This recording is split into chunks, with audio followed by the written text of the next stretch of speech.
आमीन।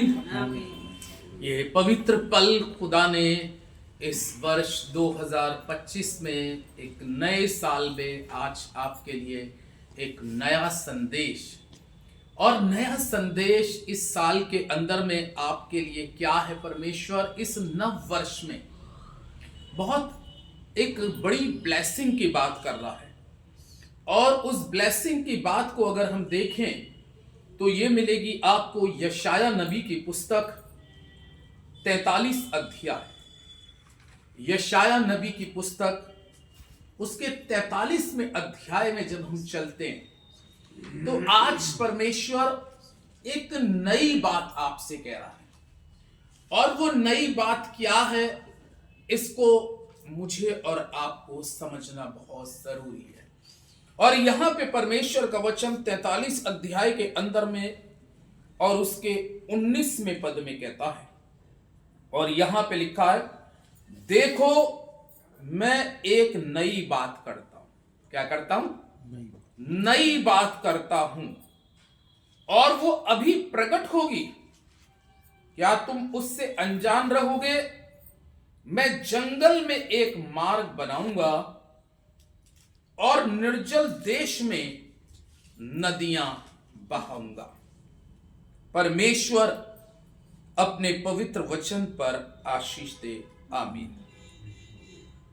परमेश्वर इस वचन के अनुसार जो अभी हमने आपके साथ पढ़ा, यशाया 43 अध्याय का 19वां पद और 19वें पद के अंदर में परमेश्वर का वचन कह रहा है, देखो मैं तुम्हें एक नई बात बताऊंगा। परमेश्वर इस वर्ष के अंदर में देखो मैं तुम्हें एक नई बात करता हूं। कह रहा है मैं नई बात करता हूं। क्या कर रहा है? नई बात। यानी कि इस नव वर्ष के अंदर में नया साल आया है, 2025 आया है, 24 चला गया।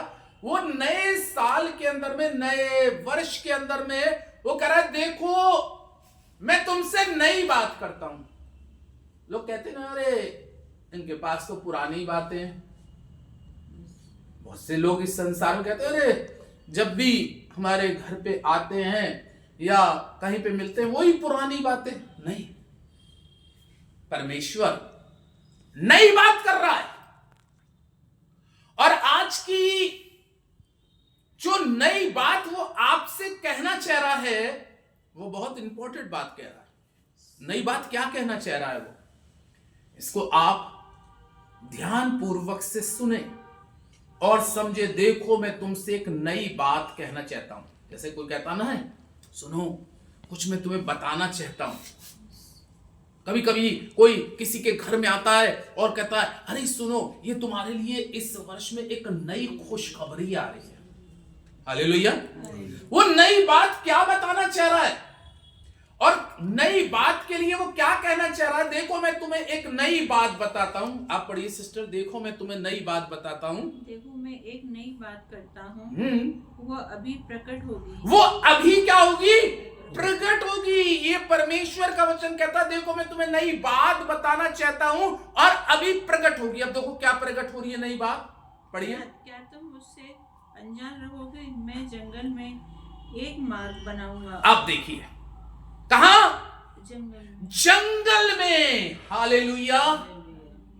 मैं तुम्हें नई बात बताना चाहता हूं। नई बात बताना चाह रहा हूं। प्रभु कुछ बताना चाह रहा है इस घर के लिए, कोई नई खुशखबरी इस नव वर्ष के अंदर में, आपके परिवार के अंदर में एक नई खुशखबरी के रूप में परमेश्वर इस 2025 में कह रहा है, मैं तुम्हें नई बात बताना चाह रहा हूं।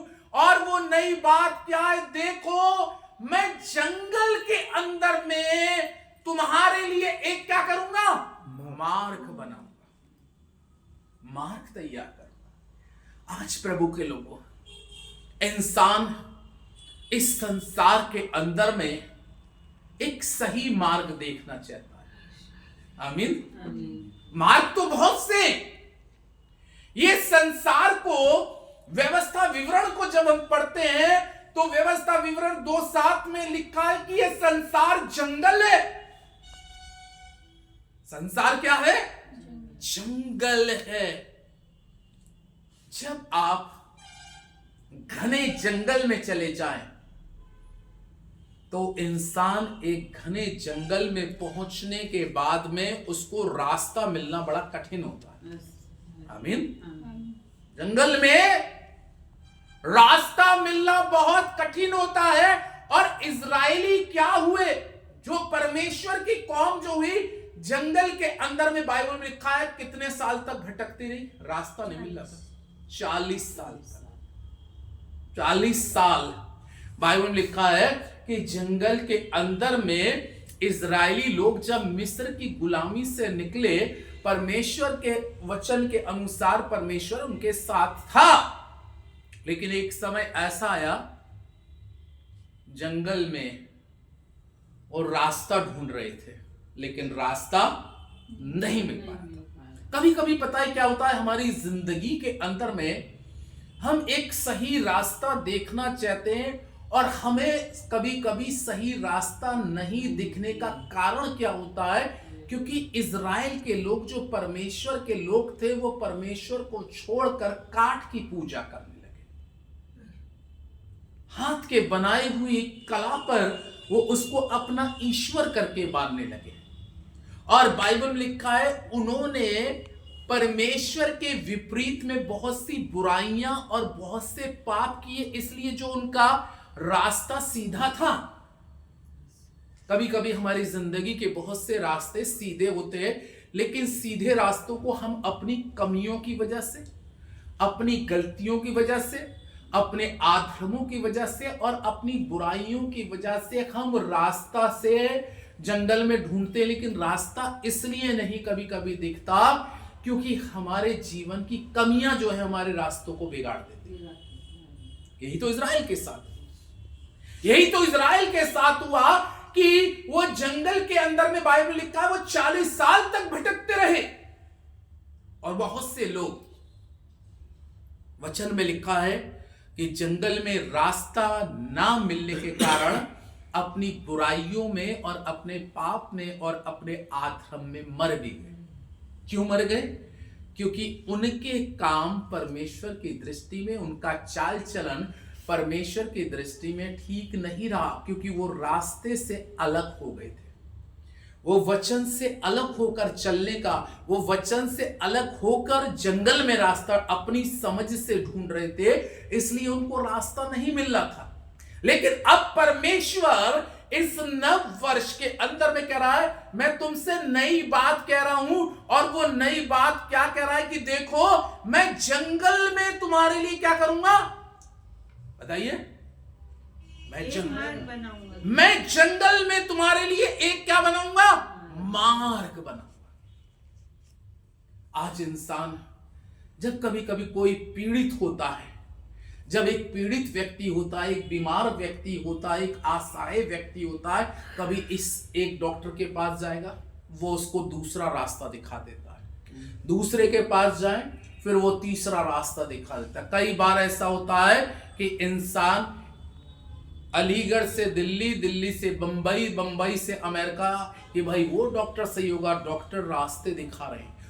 कोर्ट कचहरी के अंदर में कई बार वकील एक दूसरे का रास्ता दिखा देते हैं और एक दूसरे को एडवाइस देते हैं, भाई वो वकील अच्छा है उसको कर लो, उसके द्वारा तुम्हारा काम क्या हो जाएगा, सॉल्व हो जाएगा। लेकिन परमेश्वर के लोगों, परमेश्वर का वचन इस प्रकार से कहता है, क्योंकि वो परमेश्वर यहोवा जो आज आपसे कह रहा है, आप एक सही रास्ता ढूंढ रहे हैं, एक सही रास्ते को देखना चाह रहे हैं। यूहन्ना 14 में लिखा, यीशु मसीह ने कहा मार्ग, सत्य और जीवन मैं ही हूं, मैं ही रास्ता हूं। और मैं तुम्हारे इस जंगल के अंदर में, जब तुम्हें कुछ सही समझ में नहीं आएगा, कभी कभी कुछ समझ में नहीं आता, बहुत सी बातें इंसान को कभी कभी समझ में नहीं आती। वो सोचता है कि ये कैसे हुआ, कोई मुझे रास्ता बताए। अक्सर एक बार की बात है, 3 लोग मेरे घर के बाहर आए, वो तीनों अन्य जाति से, और तीनों जने मुझसे बोलने लगे आपके लिए बताया और हम आपके पास आए, आप हमें सही रास्ता बताइए। ये हकीकत बता रहा हूं। ओ सवेरे का समय था, 11 बजे का समय था, मेरे घर में उस समय काम चल रहा था और वो बोले हम आए हैं। हम सोचते कि शायद जिस रास्ते पे हम चल रहे ये सही है नहीं, और कहने लगे हमें सही रास्ते की जरूरत है। और वो बोलने लगे आप पास्टर जी हमें रास्ता बताइए। रास्ता, लोग आज एक सही रास्ता देखना चाह रहे, एक सही मुकाम देखना चाह रहे, एक सही एडवाइजर देखना चाह रहे हैं। लेकिन मैं आपको इस समय बताऊं कि जो संसार के एडवाइजर होते हैं, जो संसार के सलाहकार होते हैं, हो सकता है वो सलाहकार आपको और हमें गलत रास्ता भी बता दें, गलत सलाहें भी दे दें, और आप उस रास्ते पर पहुंचकर उसके बाद देखो कि इस रास्ते का तो यहां अंत हो गया, अब आगे कुछ दिख ही नहीं रहा, मेरा मुकाम जहां तक था वहां तक हो नहीं पाया। इस संसार के बहुत से लोग मुझे और आपको मिसगाइड कर सकते हैं, गलत रास्ते पे ले जा सकते हैं, गलत रास्ते पे छोड़ सकते हैं। लेकिन मैं आज आपको बताऊं, वो कह रहा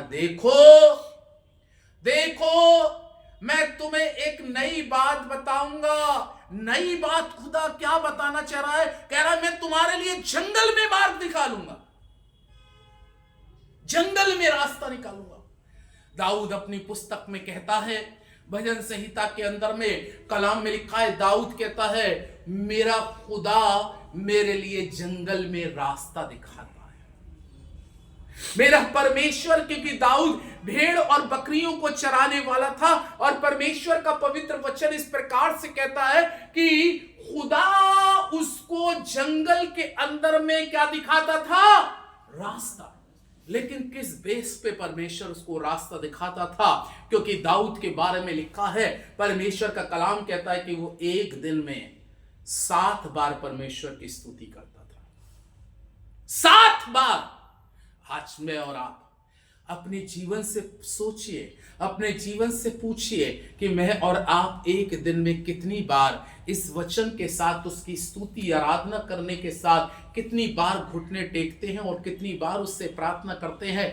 अगर हमें और आप आज भी अपने जीवन को स्तुति आराधना वचन में प्रार्थना में नहीं लॉलिन करते तो हमें कुछ समझ में नहीं आता, रास्ता नहीं दिख रहा, रास्ता नहीं दिख रहा। आपको आज रास्ता दिखाने वाला जीवित खुदा है, और वो कह रहा है प्रभु के लोगों, और वचन में लिखा है मैं जंगल में तुम्हारे लिए मार्ग बनाऊंगा। जंगल में मार्ग बनाएगा, यानी कि आप मार्ग ढूंढ रहे हैं, कहां है मार्ग? लेकिन आज परमेश्वर अपने वचन के द्वारा कर रहा है, तुम जंगल में चल रहे हो, तुम जंगल में घूम रहे हो, तुम रास्ता ढूंढ रहे हो, लेकिन तुम्हें रास्ता नहीं मिल रहा। लेकिन आज परमेश्वर का वचन कह रहा है मैं तुम्हें जंगल में मार्ग दिखाऊंगा, मैं जंगल में मार्ग दिखाऊंगा। परमेश्वर आपको, इस संसार को जंगल भी बोला गया है, और इस जंगल में मैं और आप रह रहे हैं। प्रभु के लोगों, इस जंगल के अंदर में परमेश्वर आपको मार्ग दिखा रहा है। वो कह रहा है ये नई बात है तुम्हारे लिए। आमीन। जंगल के अंदर में क्या आप देखते हैं? जंगल के अंदर में कुछ सूखे पेड़ देखते हैं, कुछ झाड़ीले वाले पेड़ देखते हैं, कुछ कटीले पेड़ देखते हैं, कुछ ऐसे हरे हरे पत्तों वाले वृक्ष देखते हैं, और जंगल के अंदर में कुछ दिखाई नहीं देता। लेकिन उस जंगल के अंदर में परमेश्वर कह रहा है मैं तुम्हारे लिए इस जंगल में मार्ग दिखाऊंगा। जब तुम्हें कुछ जंगल में नहीं दिख रहा होगा, केवल चारों तरफ पेड़, झाड़ियां, कांटे, कुछ रास्ता नहीं दिख रहा होगा, किधर जाऊं मैं, कहां जाऊं, कौन से रास्ते पे जाऊं? लेकिन परमेश्वर के लोगों, यदि आप इस वचन को अपने जीवन में उतार कर अपने हृदय रूपी पट्टियों पर लिख कर चल रहे हैं, तो ये वचन आपके लिए जंगल में ये नई खुशखबरी है, ये नई खुशखबरी है। जंगल से, जिस जंगल से आपने कोई उम्मीद नहीं रखी थी, जिस जंगल में आपने किसी भी प्रकार की उम्मीदें नहीं रखी थी, लेकिन उस जंगल में भी परमेश्वर आपके लिए उम्मीद दिखा रहा है, रास्ता बनाएगा, वो रास्ता बनाएगा। और आगे कहता है इसी पद के अंदर में, और क्या करूंगा? और निर्जल देश में नदियां। आमीन। कौन से देश में? निर्जल देश। निर्जल देश का मतलब आप समझते हैं?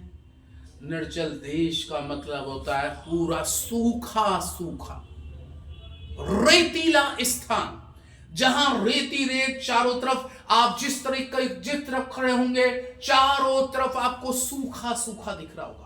कई बार हमें अपनी व्यक्तिगत लाइफ में, कई बार हमें अपने पारिवारिक लाइफ में, कई बार हमें अपने बिजनेस की लाइफ में, कई बार हमें अपने में सब तरफ सूखा ही सूखा नजर आता है।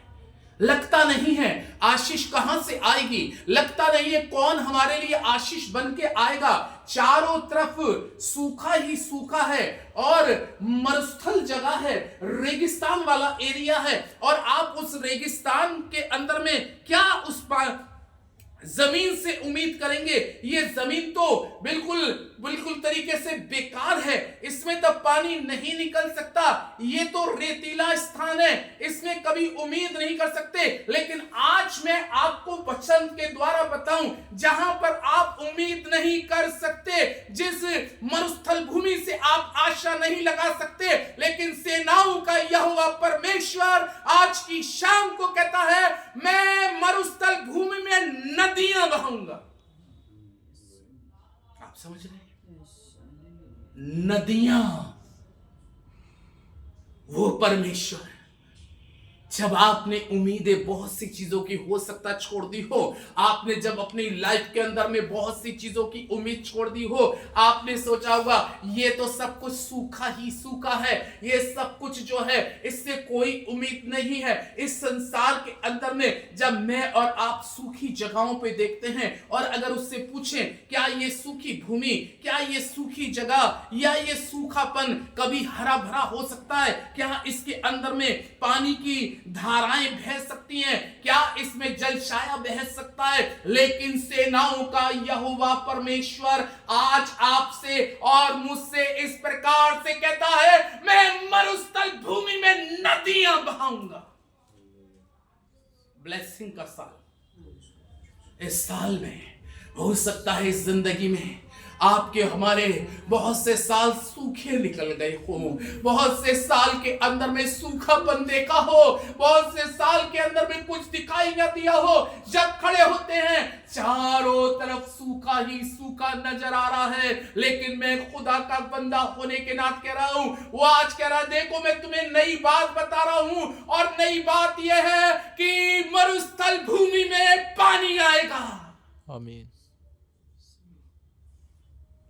नदियां बहेंगी और वो नदियों के अंदर में जीव, उन नदियों के अंदर में नई नई मछलियां और नई नई मछलियां नए नए बच्चों को जन्म देंगी। जब नदी बहती है, कलाम में यूहन्ना में लिखा है, उस नदी के बहने से उसमें जीव जंतु और मछलियां बहुत से बच्चों को जन्म देती है। वो रेगिस्तान को नदियों का जलशाई बना सकता है। इस साल के अंदर में परमेश्वर के लोगों, ये परमेश्वर का जीवित और पवित्र सामर्थी कलाम कहता है कि हमने अपनी जिंदगी में कभी कभी उम्मीदें बहुत सी चीजों की छोड़ दी होगी, लेकिन आज मैं इस कलाम के द्वारा कह रहा हूं कि वो जो रेगिस्तान में जल की नदियां बहाकर आशीष कर सकता है, वो आपके घर को और आपके परिवार को भी आशीष कर सकता है। बिलीव करिए, वो इस साल में कह रहा है मैं तुम्हें नई बात बता रहा हूं। ये परमेश्वर का वचन आपके लिए खुशखबरी दे रहा है, आपके परिवार के लिए खुशखबरी दे रहा है। ये नया साल आपके लिए नई आशीषों को और नई आशीषों के साथ में आ रहा है।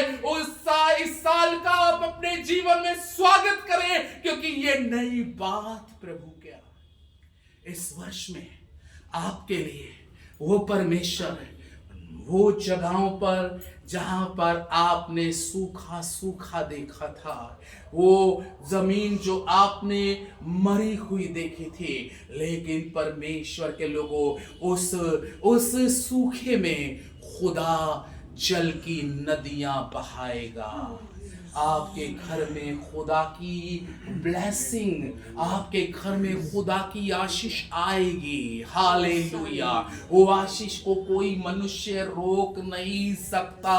वो चाहे तो चट्टान में से पानी निकाल दे, वो चाहे तो मरुस्थल भूमि में नदियां बहा दे, और वो चाहे तो समुद्र को दो भाग करके इजराइलियों को पार कर दे। यही है रास्ता। ये मैं वो परमेश्वर हूं जो मैंने कहा है उसको पूरा करूंगा। एक पद और पढ़ेंगे दूसरा कुरिन्थियों की पुस्तक में। यहाँ पे परमेश्वर का जीवित और पवित्र कलाम हमें इस प्रकार से बताता है। दूसरा कुरिन्थियों 5 अध्याय और 17वें पद के अंदर में जब हम इस आयत को पढ़ते हैं, दूसरा कुरिन्थियों 5:17 में लिखा है, इसलिए यदि कोई मसीह में है तो वो नई सृष्टि है, पुरानी बातें बीत गई और देखो सब बातें नहीं हो गई। नई हो। आमीन। हालेलुया। हालेलुया। हालेलुया। कितनी अच्छी बात पौलुस कहता है, पुरानी बातें बीत गई। पुरानी जिंदगी का जो जंगल था उसमें रास्ता दिख रहा है। वो पुरानी जिंदगी में जो रेगिस्तान था उसमें नदियां बहने के लिए तैयार हैं। ये आशीष परमेश्वर अपने इस वचन के अनुसार हमें ब्लेस करने के लिए, हमें आशीष करने के लिए कह रहा है। ओ अभी हमने पढ़ा दूसरा कुरिन्थियों 5:17 में, इसलिए यदि कोई मसीह में है, इसलिए यदि कोई मसीह में है तो वो नई सृष्टि है। वो कह रहा है मैं तुम्हें बातें बता रहा हूं, पुरानी बातें बीत गई। पुरानी बातें, पुराना रोना, पुराने आंसू बहाना बंद कर दो। ओ पुराने आंसू बहाना, गम में रहना खत्म कर दो। पुरानी परेशानियों को भूल जाओ, पुरानी बातों को ख्याल में भी मत लाओ, क्योंकि आज का वचन कह रहा है रिसीव करो, रिसीव करो। ये परमेश्वर का वचन कह रहा है पुरानी बातें सब बीत गई और देखो सब क्या हो गई, नई हो गई। ये नई बात बता रहा है परमेश्वर का वचन, ये नई बात बता रहा है परमेश्वर का वचन। वो कह रहा है पुरानी बातें बीत गई। पुराना दुख, दाऊद कह रहा है, आनंद में बदल गया। पुराना शोक का काला बादल सर के ऊपर से हट गया। पुरानी जीवन की कमजोरियां, पुरानी जीवन की मजबूरियां, पुराने जीवन के दुख का अंत होकर वो कह रहा है ये नई बात तुम्हारे लिए बता रहा हूं, और ये नई बात नई ब्लेसिंग के साथ आपके लिए आ रही है। विलाप गीत 3 अध्याय के 23वें पद में लिखा है, प्रति भोर को उसकी सुबह उसकी करुणा नई हो जाती है। ये नई बात आपके लिए है, नया संदेश है, और इस नए साल के अंदर में वो परमेश्वर आपको और आपके परिवार में वो खुशियां लाए जिसकी आप उम्मीद कर रहे हैं। आइए दुआ में सर को झुकाए, प्रार्थना करें। हमारे जीवित महान प्रेमी सामर्थी परमेश्वर यहोवा उद्धार करता प्रभु, हम आज की संध्या काल में आपका धन्यवाद धन्यवाद धन्यवाद करते हैं प्रभु, आपके प्रेम के लिए, आपकी दया के लिए। तूने कहा मैं जंगल में रास्ता दिखाऊंगा, मरुस्थल भूमि में नदियां बहेंगी।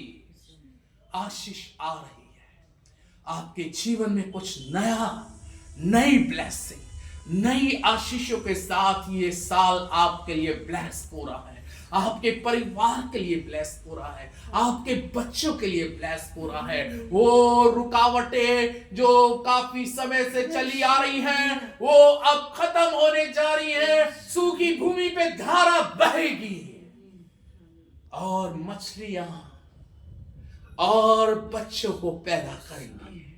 ओ नदियों का भाव बहेगा और वो सूखी भूमि एक बार फिर से नदी की धारा बन जाएगी। प्यारे खुदावंद, ये वचन इस घर के लिए, परिवार के लिए आशीष का वचन ठहरे, और ये साल हमारे प्रियों के लिए, परिवार के लिए आशीष का साल ठहरे। पूरे परिवार को हम यीशु के नाम से आशीष देते हुए यीशु के नाम से आमीन। आमीन।